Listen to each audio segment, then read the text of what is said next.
Hello मेरे प्यारे students, क्या हाल चाल। हमें उम्मीद है आप सब स्वस्थ होंगे, मस्त होंगे और आप सबकी तैयारी एकदम शानदार तरीके से चल रही होगी। तो स्वागत है एक बार फिर से क्लास 12 के भौतिक विज्ञान में।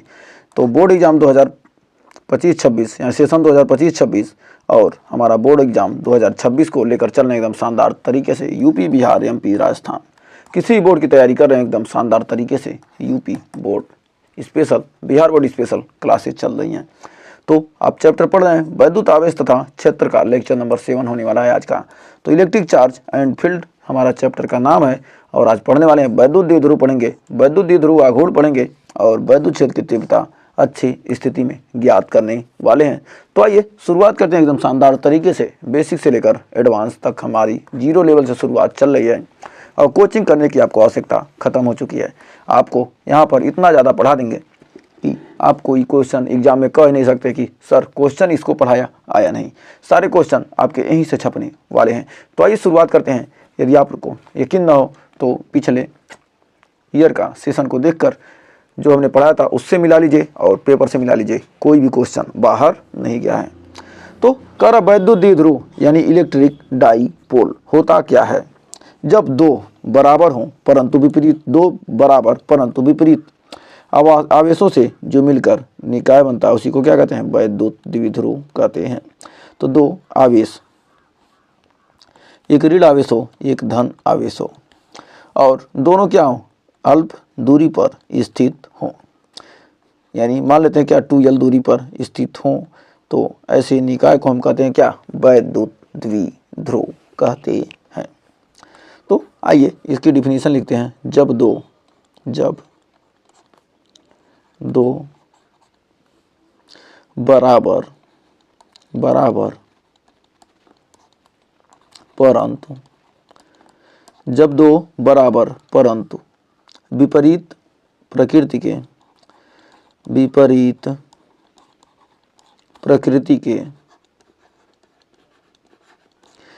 परंतु विपरीत प्रकृति के आवेश एक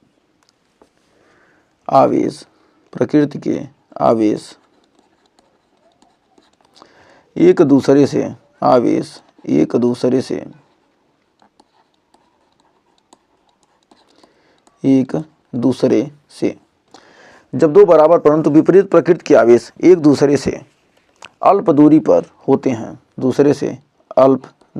होते हैं, अल्प दूरी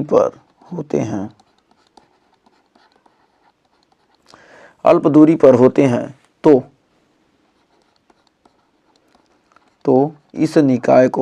इस निकाय या संरचना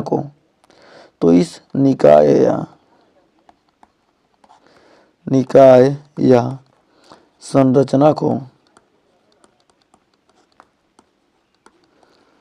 क्या कहते हैं? वैद्युत द्विध्रुव कहते हैं। वैद्युत द्विध्रुव कहते हैं। क्या कहते हैं? वैद्युत द्विध्रुव कहते हैं। तो उम्मीद है यहाँ तक कोई डाउट नहीं होगा। तो बढ़ते हैं, वैद्युत द्विध्रुव पढ़ लिया, वैद्युत द्विध्रुव आघूर्ण। तो हमारा मान लेते क्या है? दो कर किसी निकाय यानी कोई वैद्युत द्विध्रुव है का जो हमारे क्या होता है? द्विध्रुव आघूर्ण होता है। किसी निकाय, कोई निकाय है जो क्या है? एक वैद्युत द्विध्रुव, मान लीजिए क्या ये निकाय है।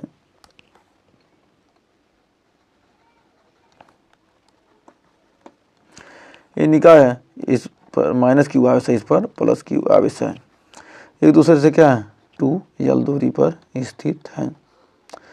तो जो हमारा वैद्युत द्विध्रुव आघूर्ण होता है और इसकी दिशा क्या होती है? माइनस से प्लस की तरफ होती है और इसे P से प्रदर्शित करते हैं। तो कह रहा किसी निकाय का द्विध्रुव आघूर्ण, मतलब कोई निकाय है जो क्या हो? एक कोई वैद्युत द्विध्रुव हो, उसका वैद्युत द्विध्रुव आघूर्ण उन आवेशों में से किसी एक आवेश के परिमाण तथा उनके बीच की दूरी के गुणनफल के बराबर होता है। तो किसी निकाय का द्विध्रुव आघूर्ण आवेश के परिमाण तथा उन आवेशों के बीच की दूरी के गुणनफल के बराबर होता है। तो लिख सकते हैं किसी निकाय किसी निकाय यानी कि वैद्युत द्विध्रुव, वैद्युत द्विध्रुव, वैद्युत द्विध्रुव, किसी निकाय यानी कि वैद्युत द्विध्रुव का द्विध्रुव आघूर्ण का द्विध्रुव आघूर्ण का द्विध्रुव आघूर्ण P आवेश के परिमाण P आवेश के परिमाण आवेश के परिमाण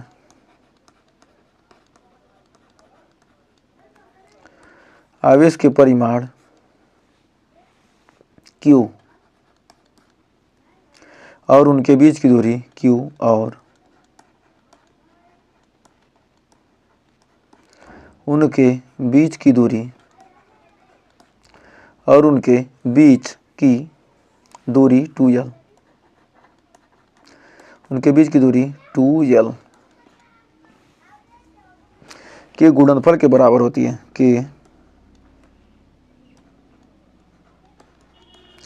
गुणनफल के बराबर होती है, के बराबर होती है। तो किसी निकाय का द्विध्रुव आघूर्ण आवेश के परिमाण और उनके बीच की दूरी के गुणनफल के बराबर होती है। तो हम अगले पेज पर लिखते हैं P बराबर होता है Q into 2L, Q into 2L। P बराबर होता है हमारा क्या, Q इंटू 2L, जहाँ P हमारा क्या द्विध्रुव आघूर्ण है, वैद्युत द्विध्रुव आघूर्ण। P हमारा है वैद्युत द्विध्रुव आघूर्ण।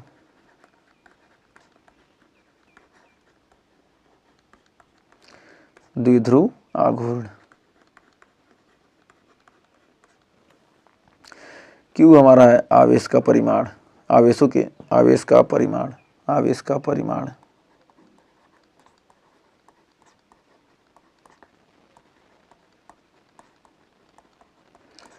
और हमारा 2L है आवेशों के बीच की अल्प दूरी, आवेशों के बीच की अल्प दूरी, आवेशों के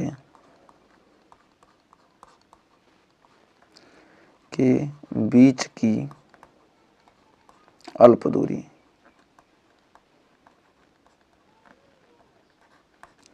आवेशों के बीच की अल्प दूरी। तो इसकी बीमा क्या हो जाएगी, कि आवेश का बीमा AT, दूरी की बीमा L, तो हमारा हो जाएगा LTA या ALT, अल्ट, ALT, अल्ट या LTA, LTA भी लिख सकते हैं, LTA, LTA। तो ये हमारी क्या हो गई, बीमा हो गई। अब राशि कैसी है यह, राशि कैसी है, सदिश।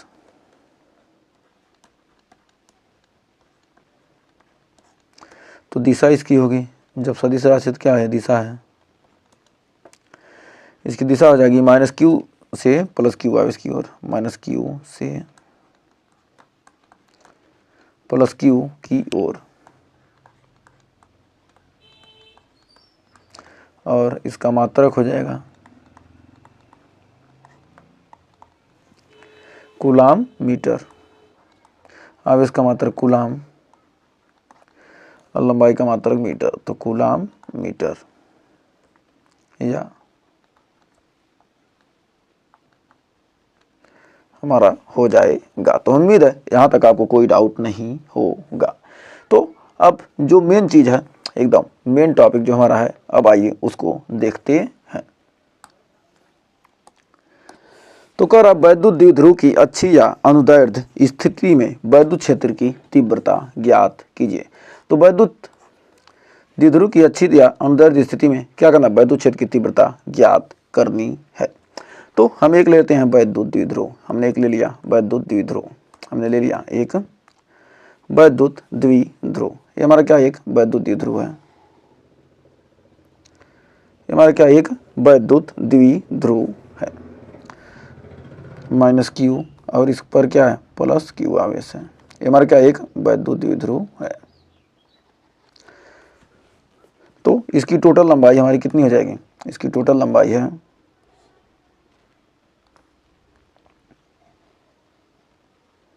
2L, इसकी टोटल लंबाई है 2L। तो इसके मध्य बिंदु से, इसके मध्य बिंदु O से हमें क्या करना है, इसके मध्य बिंदु से हमें r दूरी पर हमें क्या करनी है, वैद्युत क्षेत्र की तीव्रता निकालनी है। इसके मध्य बिंदु से r दूरी पर हमें क्या करनी है, वैद्युत क्षेत्र की तीव्रता ज्ञात करनी है। तो इसके मध्य बिंदु O से r दूरी पर हमें क्या करना है, वैद्युत क्षेत्र की तीव्रता ज्ञात करनी है। तो इसके मध्य बिंदु O से r दूरी पर हमें क्या करना है, वैद्युत क्षेत्र की तीव्रता ज्ञात करनी है। तो हमारा बिंदु P पर हमें वैद्युत क्षेत्र की क्या करनी है, तीव्रता ज्ञात करनी है। इसी पर हमें E का मान निकालना है। तो हम जानते हैं प्लस Q धनावेश के कारण, प्लस Q आवेश के कारण वैद्युत क्षेत्र की दिशा क्या होगी, हमारी दूर की तरफ होगी। धनावेश के कारण हमारे वैद्युत क्षेत्र की दिशा क्या होगी, दूर की तरफ। तो हमारा हो जाएगा ये E1। और इस हमारे यहाँ से यहाँ के बीच की दूरी कितना r है, और एक सेकंड अभी लिखते हैं उसको। और ऋणावेश के कारण हमारा वैद्युत क्षेत्र की दिशा क्या होगी, अंदर की तरफ। ये हमारा क्या हो जाएगा E2। तो हमारा क्या है, इसी बिंदु पर हमें क्या वैद्युत क्षेत्र की तीव्रता ज्ञात करनी है। अब हमें कह रहा क्या, इसके मध्य बिंदु से r दूरी पर हमें, इसके मध्य बिंदु से r दूरी पर, तो हमारा क्या है मध्य, यहाँ से r दूरी पर हमें क्या करना, वैद्युत क्षेत्र की तीव्रता निकालनी है। यहाँ से r दूरी है ना, ये हमारी क्या r दूरी है, हमारा मध्य बिंदु O है। O से r दूरी पर हमें क्या करना, वैद्युत क्षेत्र की तीव्रता निकालनी है। तो ये हमारा ये O मध्य बिंदु माइनस Q प्लस Q का मध्य बिंदु O है। तो यहाँ से इसके बीच की दूरी कितनी है हमारी L। तो हमारी यहाँ से यहाँ के बीच की दूरी कितनी हमारी L हो जाएगी।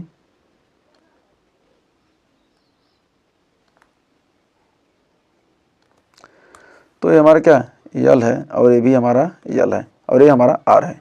अब हमें इस बिंदु पर हमें वैद्युत क्षेत्र की तीव्रता ज्ञात करनी है। तो हमारा प्लस Q आवेश के कारण, प्लस Q आवेश के कारण, तो प्लस Q आवेश के कारण यहाँ से यहाँ के बीच की दूरी, मतलब प्लस Q आवेश के कारण यहाँ से यहाँ के बीच दूरी हमारी कितनी है,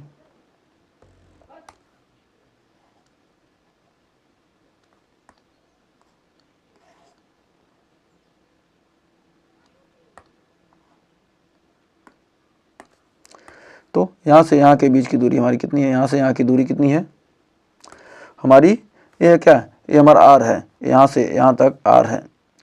तो हमारा ये यहाँ से यहाँ के बीच की दूरी क्या है, L है। तो हमारा R में से क्या करेंगे, L को घटा देंगे, तो हमारा हो जाएगा AR minus L।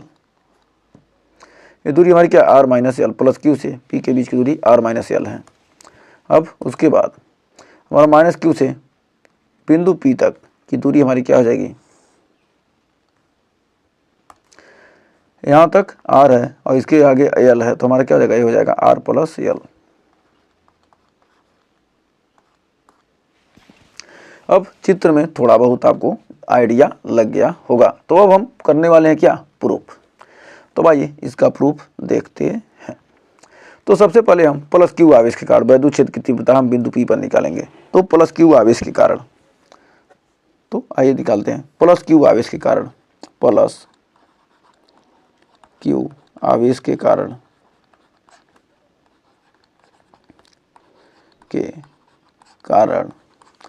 Plus Q आवेश के कारण बिंदु P पर वैद्युत क्षेत्र की तीव्रता, वैद्युत क्षेत्र की तीव्रता। तो प्लस Q आवेश के कारण हमारा क्या है, प्लस Q आवेश है। तो इसके कारण वैद्युत क्षेत्र की तीव्रता क्या हमारी दूर की तरफ होगी। वैद्युत क्षेत्र क्या होगी, दूर की तरफ। धनावेश प्लस आवेश के कारण क्या होता है, वैद्युत क्षेत्र दूर की तरफ होता है। तो यहाँ पर दूर है यानी E1 बराबर हमारा हो जाएगा, वैद्युत क्षेत्र की तीव्रता होती है 1/4 pi epsilon not into Q/r²। तो हमारा आवेश क्या, आवेश का परिमाण Q और यहाँ से यहाँ के बीच की दूरी r-l है, तो r-l का होल स्क्वायर। अब ये तो प्लस Q था, अब माइनस Q आवेश के कारण, माइनस Q आवेश के कारण, माइनस Q आवेश के कारण, Q आवेश के कारण वैद्युत क्षेत्र की तीव्रता, क्षेत्र की तीव्रता कारण बिंदु P पर, कारण किस पर, बिंदु P पर, कारण बिंदु P पर वैद्युत क्षेत्र की तीव्रता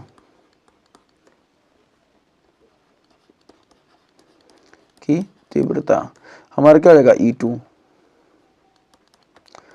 1/4 pi epsilon not into Q। अब यहाँ पर माइनस Q के कारण इस बिंदु पर, तो यहाँ से यहाँ तक की बीच की क्या r+l, तो r+l का होल स्क्वायर हो जाएगा। ये हो गया समीकरण नंबर 1 और समीकरण नंबर हमारा हो गया 2। अब बिंदु P पर हमें परिणामी वैद्युत, हमें E1 और E2 दोनों क्या विपरीत हैं। जब दोनों विपरीत हैं क्या होंगे, E1 में से क्या करेंगे, हम अधिक वाले में से क्या करेंगे, हम कम वाले को घटा लेंगे। एक ही दिशा में तो क्या होता, जुट जाता, लेकिन दोनों की दिशा क्या एक दूसरे के विपरीत है, तो दोनों में से क्या होगा, घट जाएगा। तो हम यहाँ पर अधिक वाले में से क्या करेंगे, कम वाले को घटा लेंगे। तो हमारा हो जाएगा बिंदु P पर परिणामी वैद्युत क्षेत्र की तीव्रता, बिंदु P पर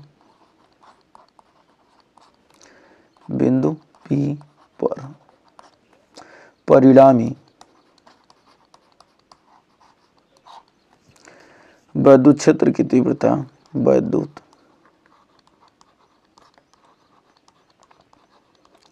क्षेत्र की तीव्रता E बराबर E1 माइनस E2। तो हमारा यहाँ से E बराबर रहेगा, E1 का मान है 1/4 pi epsilon not into Q/r-l का square minus 1/4 pi epsilon not into Q/r+l का होल स्क्वायर। अब यहाँ पर हमारा हो जाएगा Q/4 pi epsilon not common हो जाएगा, E बराबर यहाँ से आ जाएगा कितना, Q/4 पाई इप्सिलॉन नॉट यहाँ से कॉमन हो जाएगा, Q कॉमन हो जाएगा, बचेगा 1/r-l का स्क्वायर, r-l का होल स्क्वायर माइनस 1/r+l का होल स्क्वायर। अब इसका गुणा यहाँ पर दोनों का r बराबर करेंगे, दोनों आपस में गुणा हो जाएगा, इसका यहाँ हो जाएगा, इसका यहाँ हो जाएगा। तो हो जाएगा हमारा E बराबर Q/4 pi epsilon not into r+l का होल स्क्वायर माइनस r-l का होल स्क्वायर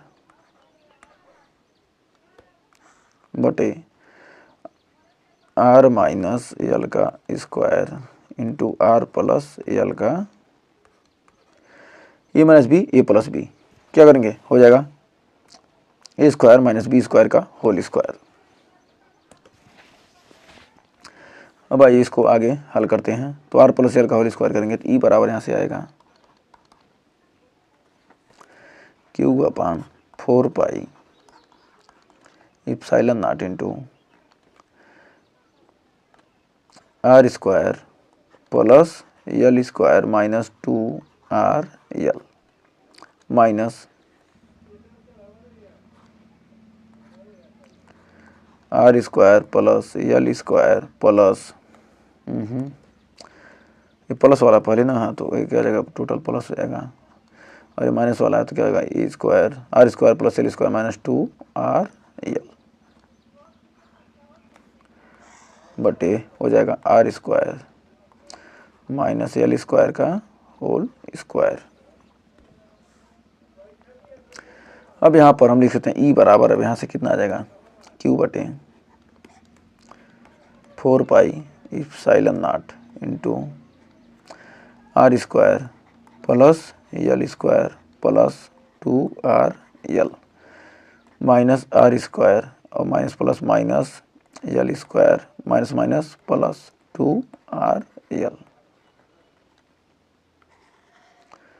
आप एग्जाम में यदि आपको पता है तो क्या कर सकते हैं, इसको डायरेक्ट इसको इतना लिख सकते हैं, आर स्क्वायर आ जाएगा R square minus L square का होल स्क्वायर। अब यहाँ पर आर स्क्वायर से आर स्क्वायर कट जाएगा, एल स्क्वायर से एल स्क्वायर और ये हो जाएगा 4RL। तो ई बराबर हमारा हो जाएगा Q upon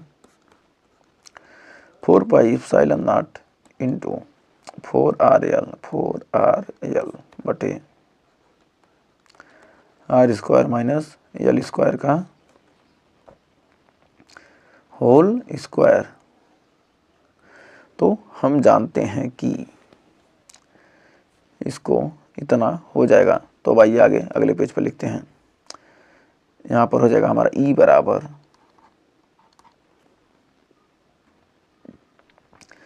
1/4 pi epsilon not into Q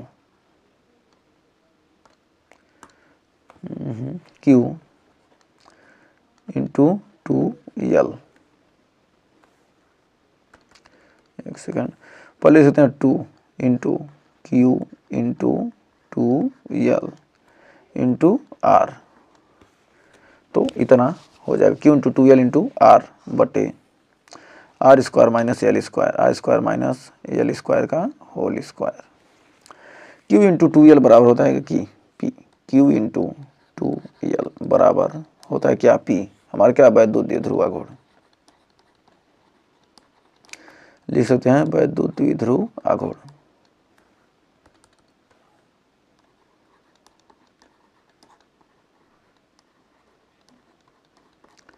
वैद्युत द्विध्रुव आघूर्ण। तो हमारा ई बराबर यहाँ से निकल के आ जाएगा 1/4 pi epsilon not into 2PR बटे R square minus L square. तो हम जानते हैं आर की तुलना में एल का मान क्या, बहुत छोटा है।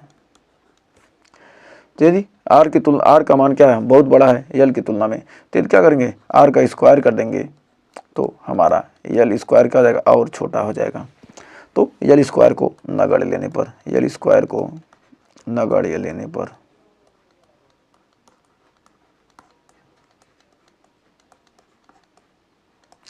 एल स्क्वायर को क्या करेंगे, हम नगण्य मान लेते हैं।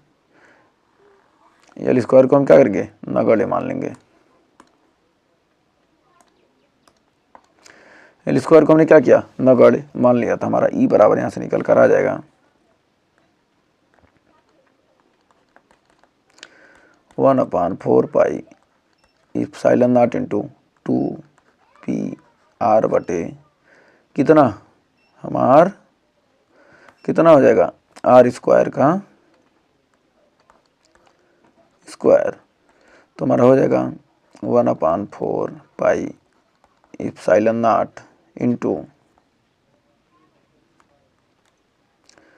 2P/R का पावर क्यूब। और हमारा क्या है, ई बराबर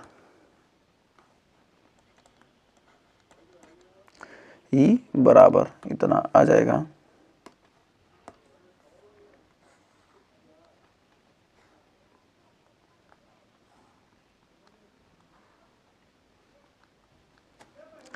तो ई बराबर हमारा इतना आ गया। तो हमारा क्या अच्छी स्थिति में क्या है, हमारे वैद्युत क्षेत्र की तीव्रता का व्यंजक प्राप्त हो गया। अब आगे बढ़ते हैं। अब इसको सदिश रूप में कैसे लिखेंगे, सदिश रूप।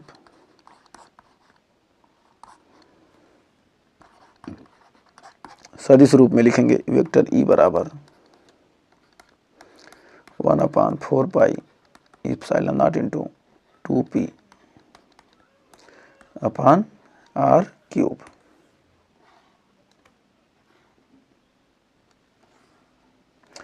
To P upon r cube. यदि वैद्युत द्विध्रुव वायु या निर्वात के स्थान पर क्या हो, किसी के परावैद्युतांक माध्यम में रखा हो। यदि वैद्युत द्विध्रुव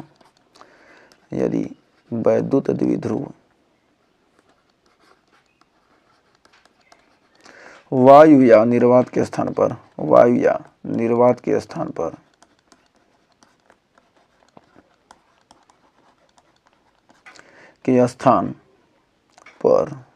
के परावैद्युतांक माध्यम में हो,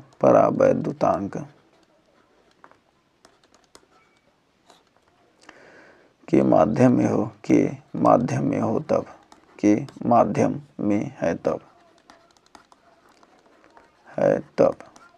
तब हम लिख सकते हैं कि E बराबर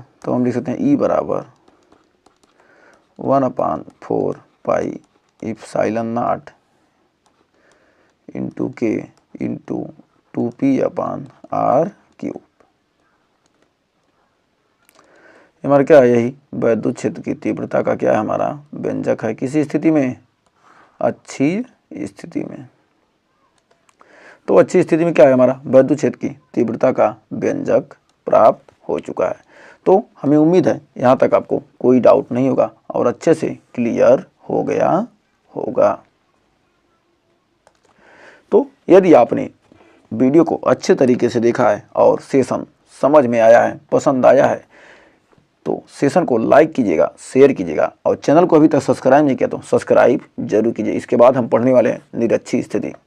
अच्छी निरक्षी स्थिति में से आपके एग्जाम में एक क्वेश्चन तो 100% छपने वाला रहता है। तो या तो अच्छी छप सकता है या निरक्षी छप सकता है, या एक अगले चैप्टर में हम पढ़ेंगे अच्छी स्थिति में निरक्षी स्थिति में क्या, वैद्युत विभव ज्ञात करने के लिए। तो इन चारों में से एक पक्का रहता है, तो इन चारों को आपको तैयार करना है। तो पहला हम पढ़ चुके हैं, 3 और बचे हैं। एक इस चैप्टर में पढ़ेंगे, उसके बाद 2 अगले चैप्टर में पढ़ेंगे। तो हमें उम्मीद है यहाँ तक सेशन अच्छा लगा होगा। सेशन को अच्छा लगा तो लाइक कीजिए, शेयर कीजिए और अभी तक सब्सक्राइब नहीं किया चैनल पर पहली बार किए हैं, चैनल को सब्सक्राइब जरूर कर लीजिए। तो आज के लिए आपका बहुत बहुत धन्यवाद वीडियो को देखने के लिए। तो मिलते हैं नेक्स्ट वीडियो में, तब तक के लिए टेक केयर।